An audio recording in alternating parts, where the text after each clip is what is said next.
ஞானானந்தமயம் தேவம் நிர்மலஸ்படிகாகிருதிம் ஆதாரம் சர்வ வித்யானாமயக்ரீவம் பாஸ்மகே. நமஸ்காரம். அஸ்ட்ரோ டிவி நேயர்களுக்கு அஸ்ட்ரோ கேஎஸ்ஐங்காரின் பணிவான நமஸ்காரங்கள். வார பலன் 25/3/2024 31/3/2024 வரை உண்டான வாரத்திற்கு என்னென்ன பலன் அப்படின்றத பார்ப்போம். அதற்கு முன்னாடி இந்த வாரத்தில் இருக்கக்கூடிய கோல்சாரம் என்ன, இந்த வாரத்தில் வரக்கூடிய விசேஷ தினங்கள் என்ன, அதை தவிர இந்த வாரத்தில் எந்த ராசிக்காரர்களுக்கு சந்திராஷ்டமம் அப்படின்றதையும் பார்ப்போம். முதலில் இந்த வாரத்தினுடைய கோல்சாரம் காலபுருஷ தத்துவத்தின் முதல் ராசியான மேஷ ராசியில் குரு பகவானும், கன்னியில் கேது பகவானும், கும்பத்தில் 3 கிரகம் செவ்வாய், சனி மற்றும் சுக்கிரன், மீனத்தில் 3 கிரகம் ராகு, சூரியன் மற்றும் புதன். சந்திர பகவான் அதிவேகமாக செல்லக்கூடிய சந்திர பகவான் இந்த வாரத்தில் பார்த்தீங்கன்னா உத்தர நட்சத்திரம் இந்த வாரத்தில் ஆரம்பிக்கும் பொழுது இருக்கார். அதிலிருந்து மூல நட்சத்திரம் இந்த வாரம் முடியும் போது போகிறார். மூல நட்சத்திரம்ன்றது தனுசு ராசியும், உத்தர நட்சத்திரம்ன்றது கன்னியா ராசியும் இருக்குது. 4 ராசிக்கு போகிறார். அதாவது கன்னி, துலாம், விருச்சிகம், தனுசு இந்த 4 ராசிக்கு போகிறார். இந்த வாரத்தில் வரக்கூடிய விசேஷ நாட்கள் அப்படின்னு பார்க்கும்பொழுது இந்த வாரத்தில் பௌர்ணமி, இந்த வாரம் ஆரம்பிக்கும் பொழுதே பங்குனி உத்திர திருவிழா, இது ஒரு பெரிய மிக ஏற்றமான விசேஷம். பௌர்ணமி திதி கார்த்தால சூரிய உதயத்தை வைத்து சொல்லக்கூடியதுனால பௌர்ணமி திதி இன்றைக்கி மத்தியானம் வரலும் இருக்கும். அதற்கு பிறகு பிரதம திதி, கிருஷ்ணபக்ஷ பிரதம. இந்த வாரத்தில் வரக்கூடிய விசேஷ நாள் அப்படின்னு பார்க்கும்பொழுது 29ஆம் தேதி அன்னைக்கு சதுர்த்தி அப்படின்னு சொல்லும்பொழுது விநாயக பெருமானை வணங்கிட்டு வர்றதும், மினிமம் ஒரு 9 பிரதட்சணம் பண்ணிவிட்டு ஒரு தேங்காயை உடைச்சிட்டு 9 தோப்புக்கரணம் போட்டு வர்றதன் மூலியமாக உங்களுக்கு வரக்கூடிய கஷ்டங்கள், வந்த கஷ்டங்கள் எல்லாமே விலகும். அதாவது சதுர்த்தியில் 2 வகை. ஒன்று வர சதுர்த்தி, மற்றொன்று அதாவது தேய்பிரையில் வரக்கூடிய சதுர்த்தி. தேய்பிரையில் வரக்கூடிய சதுர்த்தியில் உங்களுக்கு கஷ்டங்கள் எல்லாம் நிவர்த்தி ஆகணும்னு வேண்டிக்கணும். அதாவது உங்களுக்கு தடங்கள் ஏதாவது ஏற்படுறதா, படிக்கக்கூடிய இடத்துல தடங்கள், அதை தவிர பண வரவுக்கு தடங்கள், உங்களுடைய கஷ்டங்கள், உடல்நிலை பாதிப்பு, அதை தவிர பொருளாதார பாதிப்பு, இதை தவிர வேலை இல்லாமை, இது எல்லாத்தையுமே வேண்டிக்கக்கூடிய விஷயம் தேய்பிரையில் வரக்கூடிய சதுர்த்தியில் விநாயகர் பெருமானை போய் சேவிச்சுட்டு 9 தரம் சுற்றிட்டு ஒரு தேங்காயை உடைச்சிட்டு 9 தோப்புக்கரணம் பண்ணிட்டு பண்ணுறது மூலியமாக அந்த உங்களுக்கு உண்டான எந்த ஒரு தோஷமும் அல்லாமல் உங்களுக்கு உண்டான கஷ்டங்கள் நீங்கக்கூடிய பாக்கியம் உண்டாகும். வளர்பிறையில் பார்த்தீங்கன்னால் வர சதுர்த்தி அப்படின்னு பேர். வர சதுர்த்தி அப்படின்னு சொல்லும்போது வரங்களை கொடுக்கக்கூடிய சதுர்த்தி அது. அதாவது நீங்கள் என்னென்னலாம் வேணும்னு கேட்கணும். அதாவது எனக்கு திருமணத்திற்கு நல்ல இதுவை கொடு, ஏற்றமான உத்தியோகத்தை கொடு, அந்த மாதிரியான விஷயங்களை கேட்கணும். கஷ்டங்கள் நீக்கக்கூடியது சங்கட ஹர சதுர்த்தி.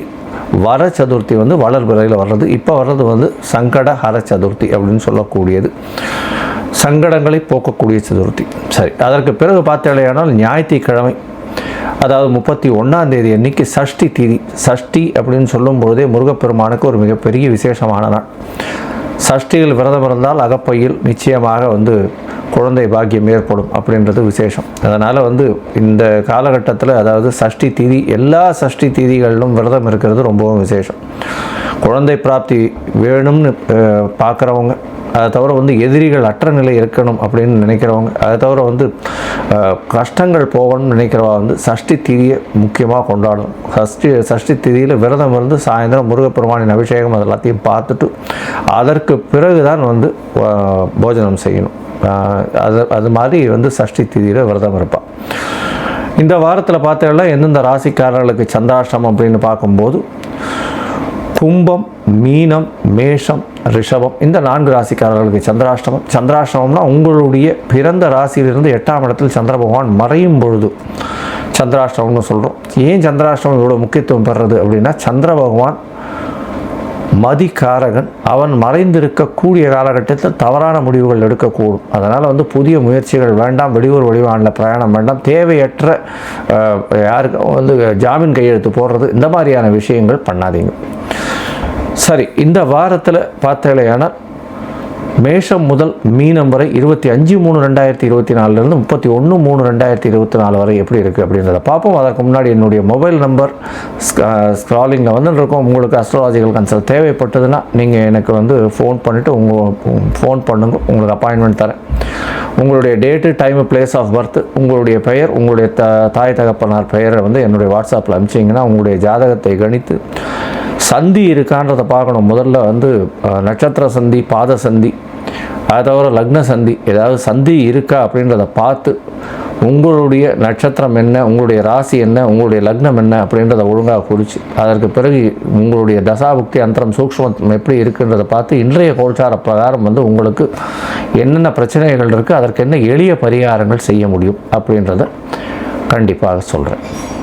சரி, இப்போ மேஷம் முதல் மீனம் வரை 25/3/2024 31/3/2024 வரலும் எப்படி இருக்குது அப்படின்றத பார்க்கலாம். கடகம், புனர்பூசம், பூசம், ஆயில்யம், இந்த 3 நட்சத்திரம் 9 பாதங்களை கொண்ட ராசி. ராசியின் அதிபதினு சொல்லக்கூடியவர், அதிவேகமாக செல்லக்கூடிய சந்திர பகவான். இந்த வாரம் பார்த்தேனால் உங்களுடைய ராசிக்கு பார்த்தேன்னா 8ஆம் இடத்துல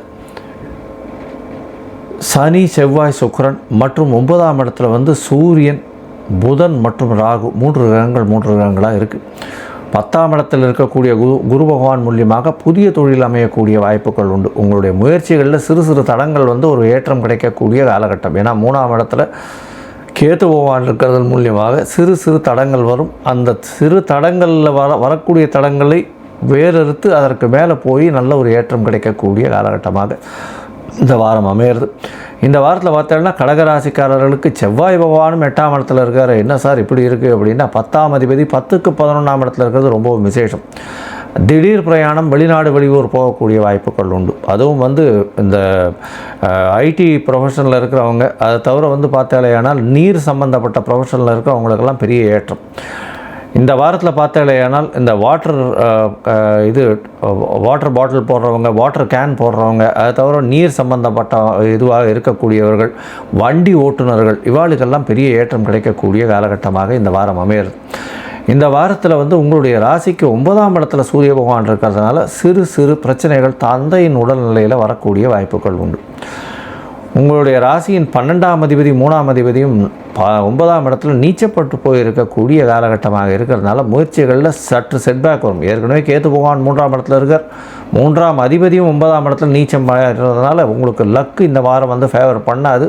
ஒரு விஷயத்தையும் கஷ்டப்பட்டு தான் நீங்கள் வந்து தெரிஞ்சு கொள்ள வேண்டிய காலகட்டமாக இருக்கும். சனி பகவான் 8ஆம் இடத்துல இருக்கார். அதனால் அஷ்டமத்து சனின்றதுனால நிச்சயமாகவே பிரச்சனைகள் இருக்கக்கூடும். இருந்தாலும் சுக்கிர பகவான் இருக்கிறதுனால ஓரளவு சமாளிக்கக்கூடிய அளவில் இருக்கக்கூடிய காலகட்டம். உங்களுடைய ராசிக்கு பார்த்தடையானால் 8ஆம் இடத்தில் இருக்கக்கூடிய சனி பகவான் 10ஆம் இடத்தையும் பார்க்கறதுனால தொழிலில் சற்று செட்பேக் இருக்கக்கூடும். இருந்தாலும் மேனேஜ் பண்ணக்கூடிய வாய்ப்புகள் உண்டு. இந்த வாரத்தில் பார்த்தோம்னா அதிவேகமாக செல்லக்கூடிய கிரகமான சந்திர பகவான் உங்களுடைய ராசிநாதன் உங்களுடைய ராசிக்கு 3ஆம் இடத்துல இந்த வாரத்தை ஆரம்பிக்கிறார். 25/3/2024 31/3/2024 வரலும் இருக்கக்கூடிய காலகட்டத்தில் 3ஆம் இடத்துல சந்திர பகவான் இந்த வாரத்தை ஆரம்பிக்கிறார். இதன் மூலியமாக பார்த்தாலேயானால் 27ஆம் தேதி அதிகாலை ஒரு 3:30 மணி வரலும் இருக்கக்கூடிய காலகட்டமாக இருக்குது. 3ஆம் இடத்தில் முயற்சி ஸ்தானத்தில் பௌர்ணமி யோகம் வரக்கூடிய காலகட்டம்ன்றதுனால உங்களுடைய முயற்சிகளில் சிறிது வெற்றிகளை பார்க்கக்கூடிய காலகட்டமாக இந்த வாரம் அமைய போகிறது. இளைய சகோதர சகோதரிகள் மூலியமாக நல்ல ஒரு ஏற்றமான காலம் உங்களுக்கு நிச்சயமாக வரக்கூடிய காலகட்டம். அதாவது ஆண்களாக இருப்பவர்களுக்கு குழந்தை பிராப்திக்கு பார்த்து கொண்டிருப்பவர்களுக்கு விந்து அணுக்கள் ஏறக்கூடிய வாய்ப்புகள் நிச்சயமாக இந்த வாரம் உண்டு. கேத்து இருக்காரு அப்படின்னா கவலைப்பட வேண்டாம், நிச்சயமாக வரும். உங்களுடைய ராசிக்கு பார்த்தலையானால் 4ஆம் இடத்துக்கு சந்திர பகவான் போகிறார். அது வந்து 27ஆம் தேதி அதிகாலை 3 மணியிலிருந்து 29ஆம் தேதி அதிகாலை 12:30 மணி வரலும் இருக்கக்கூடிய காலகட்டமாக இருக்குது. இந்த காலகட்டத்தில் பார்த்தலையானால் உங்களுடைய ராசிக்கு குரு சந்திர யோகம் வருது. 4ஆம் இடத்துல வந்து கஜகேசரி யோகம் வருது. படிக்கக்கூடிய மாணவர்களுக்கெல்லாம் நல்ல ஒரு ஏற்றம், போட்டித் தேர்வில் வெற்றி பெறக்கூடிய வாய்ப்புகள் நிச்சயமாக உண்டு. நீங்கள் நினைக்கக்கூடிய விஷயங்கள் எல்லாமே நிச்சயமாக நடக்கக்கூடிய காலகட்டமாக இந்த வாரம் அமைகிறது. இந்த வாரத்தில் போட்டித் தேர்வில் வெற்றி பெறக்கூடிய மாணவியர்கள் நிச்சயமாக வந்து வெளியூர், வெளிமாநிலம், வெளிநாடு சம்பந்தமாக போகக்கூடிய வாய்ப்புகள் நிச்சயமாக இருக்குது. உங்களுடைய ராசிக்கு பார்த்தீங்கன்னா 5ஆம் இடத்துல சந்திர பகவான் போகிறார். 5ஆம் இடத்தில் நீச்சம் பெற்றிருந்ததுனாலும் கவலைப்பட தேவையில்லை. 5ஆம் இடத்துல போய் சந்திர பகவான் 29ஆம் தேதி அதிகாலையிலிருந்து 31ஆம் தேதி மாலை ஒரு 7:30 மணி வரலும் இருக்கக்கூடிய காலகட்டமாக இருக்குது. இந்த காலகட்டத்தில் பார்த்தலையானால் சந்திர பகவான் நல்ல ஒரு ஏற்றத்தோடு இருக்கக்கூடிய காலகட்டம். ராசிநாதனே 5ஆம் இடத்துல இருக்கிறதன் மூலியமாக உங்களுக்கு புதிய பதவி புகழ் அந்தஸ்து கௌரவம்லாம் வரக்கூடிய வாய்ப்புகள் நிச்சயமாக இருக்குது. உங்களுடைய ராசிக்கு 6ஆம் இடத்துல சந்திர பகவான் போகிறதுனால புதிய வேலை கிடைக்கக்கூடிய காலகட்டம். அதாவது 31ஆம் தேதி சாயந்தரத்துலேருந்து 2ஆம் தேதி வரலும் இருக்கக்கூடிய காலகட்டம் 6ஆம் இடத்துல இருக்கிறதுனால புதிய வேலை கிடைக்கக்கூடிய காலகட்டமாக இருக்குது. புதிய கடன் தொழிலுக்குன்னு வாங்கக்கூடிய காலகட்டமாக இருக்குது. மொத்தத்தில் இந்த வாரம் நல்ல ஒரு ஏற்றமான வாரமாக அமைய போகிறது. நீங்கள் அருகில் இருக்கக்கூடிய கார்ணீஸ்வரர் கோயிலுக்கு போய்ட்டு தாமரை ஒன்று மலர் கொடுத்துட்டு, அதை தவிர உங்களால் முடிஞ்ச அளவுக்கு பச்சை அரிசி தானம் கொடுத்துட்டு வர்றதன் மூலியமாக நல்ல ஒரு ஏற்றமும் மாற்றமும் இந்த வாரம் உங்களுக்கு நிச்சயம் வந்தே தீரும். லோகா சமஸ்தா சுகினோ பவந்து. நன்றி, நமஸ்காரம்.